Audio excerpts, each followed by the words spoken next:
ETF index mutual funds నేర్చుకుని stock మార్కెట్లో రాణించాలనుకుంటున్నారా? వెంటనే ఈ నెంబర్కి కాల్ చేయండి. నమస్తే రమ్ గారు. నమస్తే జయ. విక్రమ బేతాళ కథలు. వాళ్ళకు వెరైటీ కథ చెప్తాం. ఓకే.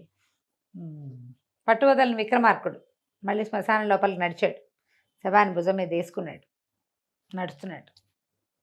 బేతాళుడు, నీకు ఓపిక మెచ్చుకుంటున్నావు, నీకు ఒక మంచి కథ చెప్తా, మార్గాయాసం తెలియకుండా వినమన్నాడు.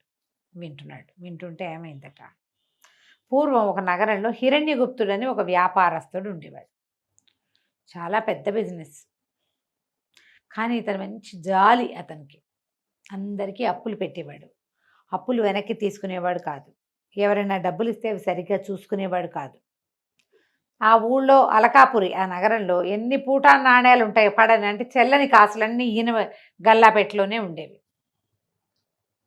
భార్య ఎప్పుడు తిట్టేది, ఏం బిజినెస్ ఉంది ఇది, అప్పులు కోకొల్లలుగా పెరిగిపోతున్నాయి, సంపాదనలు ఏమీ లేదు, కుటుంబం ఇంతమంది పిల్లలు, వీళ్ళంతా ఎటా పైకి వస్తారు, నువ్వు నీ దిక్మాల వ్యాపారమును నీ జాలి, ఎవరైనా చిన్నపిల్లలు వస్తే వాళ్ళ చేతిలో ఏమైనా పెట్టకుండా ఉండేవాడు కాదు. తూకం తక్కువ తోచడం అతని వల్ల కాదు, రేటు 10 రూపాయలు పెంచడం అతనికి చేత కాదు, వ్యాపారానికి పనికిరాడు. కానీ వాళ్ళది ఇంటి వ్యాపారం, ఫ్యామిలీ బిజినెస్, చేసి తీరాలి. అట్టా నడుస్తూ ఉండేది. ఒకనాడు ఏమైంది, ఎవరో బంగారు కాసు బదులు ఇత్తడి కాసు ఇచ్చారు. ఆ గల్లా పెట్టెలో ఇత్తడి కాసు చూసేశారు కల్లా వాళ్ళ ఆవిడ భద్రకాళి అవతారం ఎత్తేసింది. ఆ పూట, నీ అంత చేతకాని వాడివి నువ్వే, పనికి మాలిన వాడివి, ఇంకా ఎన్ని ఇత్తడి కాసులు చచ్చినాయో అందులో, నువ్వు పిల్లలకి పెళ్ళేం చేస్తావు, పెద్ద పిల్లలకి వ్యాపారాలు ఏం పెట్టిస్తావు, నువ్వు పనికి రావు, అది రావు, ఇది రావు అని నానా తిట్లు తిట్టిపోసింది. యథాశక్తి కొడుకులు కూతుళ్ళు కూడా నన్ను తిట్లు తిట్టారు నాన్నని. హిరణ్యగుప్తుడికి తనంటే తనే విరక్తి పుట్టింది. నేను వ్యాపారస్తుడిని, వ్యాపారం చేస్తే జాలేస్తుంది వాళ్ళని చూస్తే, నాకు డబ్బులు లేవండి అంటారు. అన్నం లేకుండా ఏముంటారు, ఏదో మనమంతా ఇంటి కదా ఇస్తే, ఒకడికి ఇస్తే సరే, 100 మందికి అలాగే ఇస్తుంటే మన పని ఇంతే కదా. కానీ ఆ ఇత్తడి కాసును చూస్తే ఆయన కొళ్ళు మండిపోయింది. బంగారపు కాసని ఇత్తడి కాసు నమ్మించి ఇచ్చేశారు. ఈ కాసు ఎవడిచ్చాడో వాడి సంగతి చెప్తానన్నాడు. రోజు పరిశీలించేవాడు ఎట్ట తెలుస్తుంది ఇత్తడి కాసు ఎవడిచ్చాడో, నేనే ఇచ్చానని చెప్తారా ఎవరైనా? అయితే ఈయనకి ఏమనిపించింది, ఆ కాసు ఎవరిచ్చారో తెలుసుకోవాలి. ఆ ఊళ్ళో ఒక భేతాళ మాంత్రికుడు ఉండేవాడు. ఆ భేతాళ మాంత్రికుడి దగ్గరికి వెళ్ళాడు. మాంత్రికుడి దగ్గరికి వెళ్ళి ఆ ఇత్తడి కాసు చూపించి, మరి ఈ కాసు ఎవడిచ్చాడో తెలియాలి నాకు, వాడు అంతు చూడాలనుకుంటున్నానని చెప్పాడు. చెప్పేసరికల్లా ఆయన అన్నాడు, కాసు సంగతి సరేరా, ఈ జబ్బుతో ఎట్టా బతుకుతావు నువ్వు అన్నాడు ఆయన. ఏం జబ్బు, నాకేం జబ్బు లేదు అన్నాడు. అట్టా కాదు, ఎవరైనా నీ దగ్గరికి డబ్బులు వచ్చారనుకో, వాళ్ళని చూస్తే నీకు జాలేస్తుందా అని అడిగాడు. జాలేస్తుంది. ఊరికే ఇచ్చేస్తావు కదా అన్నాడు. ఊరికే ఇచ్చేస్తాను. అదేరా జబ్బు, ఎవరినైనా చూసి మనసు కరిగి నీరే ప్రవహించడం అనేది ఒక జబ్బు. ఆ జబ్బుతోటి వ్యాపారస్తులకు ఉండకూడదు అది. అరట అది ఎట్టా పోగొట్టుకోనండి, నా గుణం అండి అన్నాడు. గుణం కాదది, నీ జబ్బు. ఓ పని చేయి, నీ అంతరాత్మని నా పరం చేయి. నా అంతరాత్మ ఒప్పుకోదన్నాడు. అంతరాత్మని నా పరం చేసి నాకు ఇచ్చేయి, అంతరాత్మని రిపేర్ చేసి ఇస్తా, తర్వాత నీ అంతరాత్మని నీకు తెచ్చిస్తా, తర్వాత నీకు ఈ జబ్బు తగ్గిపోతుందంటే, అట్టాగేనండి ఎటా ఇస్తాను అండి అంతరాత్మని, నాలో ఉంటుంది కదండి అన్నాడు. నువ్వు ఉండు, నేను తీసుకుంటాను, నువ్వు ఒప్పుకున్నావు కదా, నీ అంతరాత్మని నాకు ఇస్తున్నానని మాట ఇవ్వు, నేనే తీసుకుంటా అన్నాడు బేతాళ మాంత్రికుడు. హిరణ్యగుప్తుడు ఒప్పుకున్నాడు, నా అంతరాత్మని మీ పరం చేస్తాను అని. ఆయన ఏం చేశాడు, ఇట్లా అని ఏదో ఇట్లా తీసుకున్నట్టుగా చేశాడు. ఆయన చేతిలోకి ఏదో వెళ్ళినట్టే ఉంది. ఏం వెళ్ళిందో ఈయనకు తెలీదు. ఇంటికి వచ్చి మామూలుగా బిజినెస్ చేసుకోవటం మొదలెట్టాడు. ఒక వారం రోజుల తర్వాత భేతాళ మాంత్రికుడు వచ్చాడు వీళ్ళింటికి. చూడంగానే వీడు గబగబా హిరణ్యగుప్తుడు అడిగాడు, అయ్యా మా అంతరాత్మకి జబ్బు తగ్గిపోయిందండి, నా అంతరాత్మ నాకు ఇచ్చేస్తారా అన్నాడు. ఇచ్చేస్తాను రా, నీకు ఇచ్చేయటం ఎందుకు, నీలో కాదు నీ గల్లా పెట్టి తెరు అన్నాడు. ఆ గల్లా పెట్టెలోకి ఏదో ఇట్లా జేబులోంచి తీసి విసిరాడు ఆయన.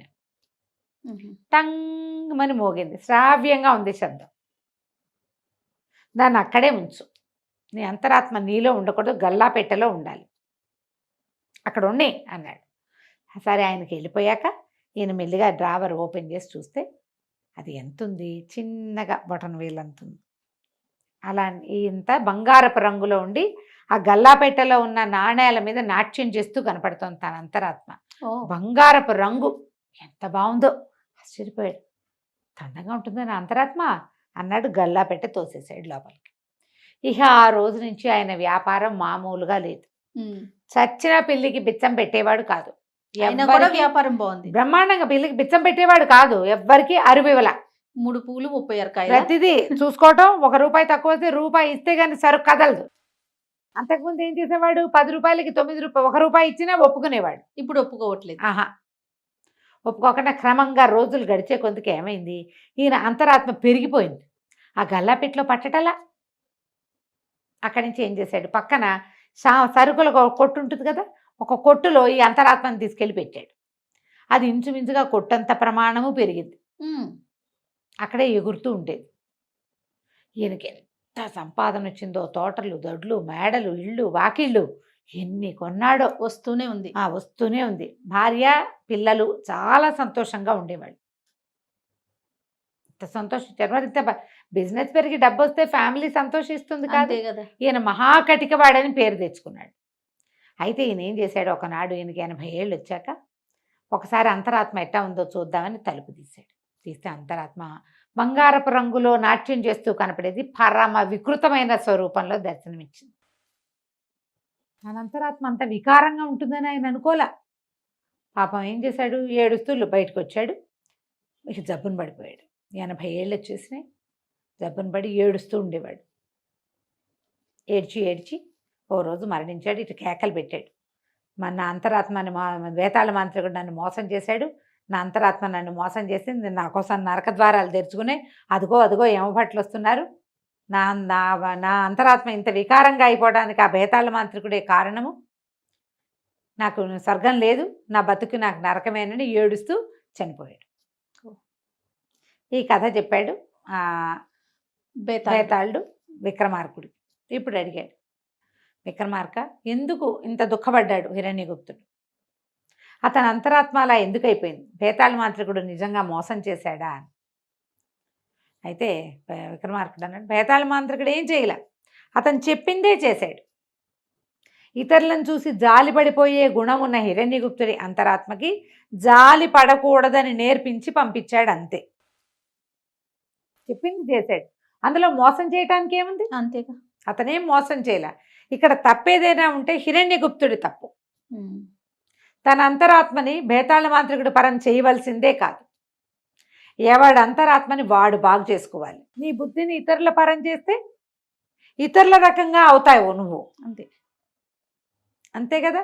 ఇప్పుడు తప్పేవరిది? అతను చెప్పాడు ముందే, నేను మార్చిస్తాను, నీ గుణం మారుస్తాను అని. నా గుణం మార్చద్దు, నేను ఇట్టగే ఉంటా అంటే నీకు స్వర్గద్వారాలే తెరుచుకునేవి.